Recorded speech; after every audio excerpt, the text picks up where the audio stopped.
नमस्कार. मी doctor Dhanashree Cholkar, neurologist म्हणून मुलुंड, मुंबई इथे प्रॅक्टिस करते. एपिलेप्सी आजाराबद्दल अनेक गैरसमजुती आहे. एपिलेप्सी म्हणजेच एखाद्या व्यक्तीला वारंवार फिट्स येणं, झटके येणं किंवा मिरगी येणं. त्याचे अनेक प्रकारही आहेत. आजच्या 21व्या शतकामध्ये या आजारावरती पूर्ण नियंत्रण मिळवणं शक्य आहे.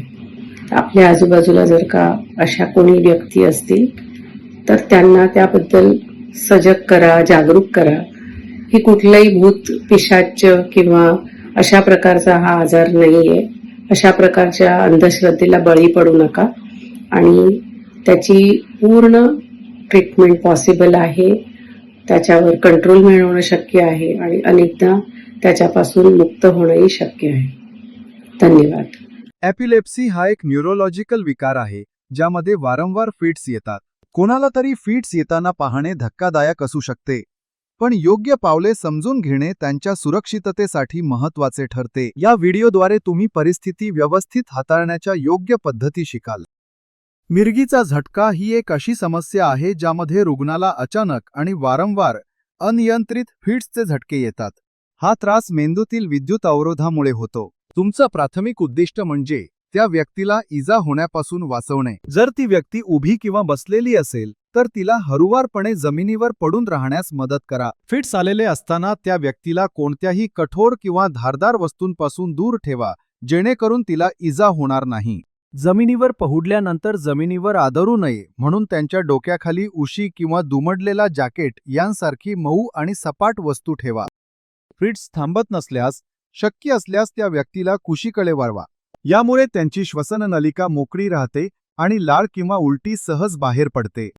फिट्स किती वेळ राहतात हे घड्याळात पाहणे महत्त्वाचे आहे. कधी सुरू होतात आणि किती वेळ टिकून राहतात हे लक्षात ठेवा. जर तुम्हाला वैद्यकीय मदत मागवावी लागली तर ही माहिती वैद्यकीय तज्ज्ञांना उपयुक्त ठरेल. फिट्स दरम्यान काही गंभीर गोष्टी तुम्ही अजिबात करू नयेत. या व्यक्तीच्या तोंडात काहीही घालू नका. जुने गैरसमज काढून टाका.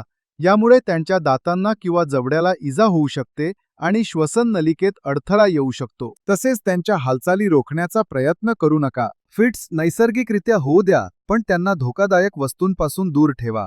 फिट्स पूर्णपणे थांबेपर्यंत त्यांना अन्न किंवा पाणी देऊ नका. फिट्स थांबेपर्यंत आणि ती व्यक्ती पूर्णपणे शुद्धीवर येईपर्यंत तिच्यासोबत थांबा. फिट्स नंतर त्यांना गोंधळलेपणा किंवा तंद्री जाणवू शकते. यांच्याशी शांतपणे बोला आणि त्यांना धीर द्या. आपत्कालीन वैद्यकीय मदत कधी घ्यावी हे जाणून घेणे आवश्यक आहे.